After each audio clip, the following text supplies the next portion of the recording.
paintings that once decorated the homes of ordinary people in Holland in the 17th century ended up in the British Royal Collection. Some of these artworks have now come home for an exhibition in the Netherlands. Art from the Dutch Golden Age has been loved for centuries. One of its fans was Britain's King George IV.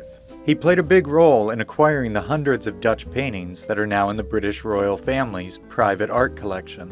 Some of its masterpieces, including a Vermeer, are now returning to the Netherlands for an exhibition. We owe the exhibition to George IV, who bought a lot of paintings, Dutch paintings, especially scenes of daily life.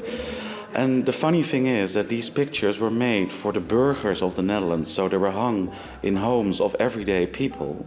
And they ended up in the 19th century in the palaces in London. Now they're at the Mauritshuis Museum in The Hague. They were painted in the era when the Netherlands became the biggest economic and maritime power in the world. The rising fortunes of its middle and merchant classes drove demand for paintings of everyday life in the 17th century.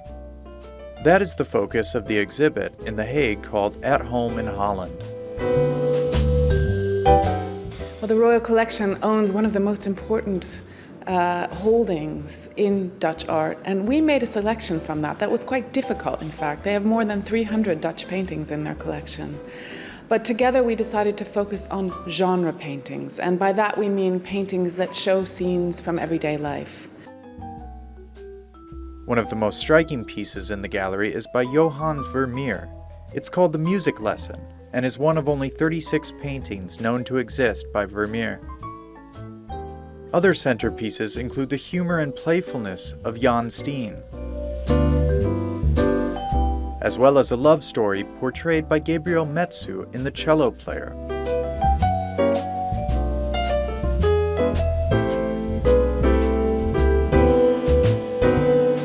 The funny thing is, so the man and woman in the foreground are going to make music with one another. And if you know a little bit about the 17th century, making music, and especially he is tuning his cello, that is sort of like a symbol of love.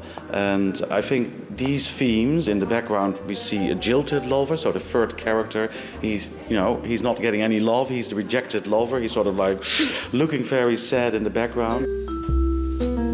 The highs and lows of everyday life can be enjoyed beginning Thursday.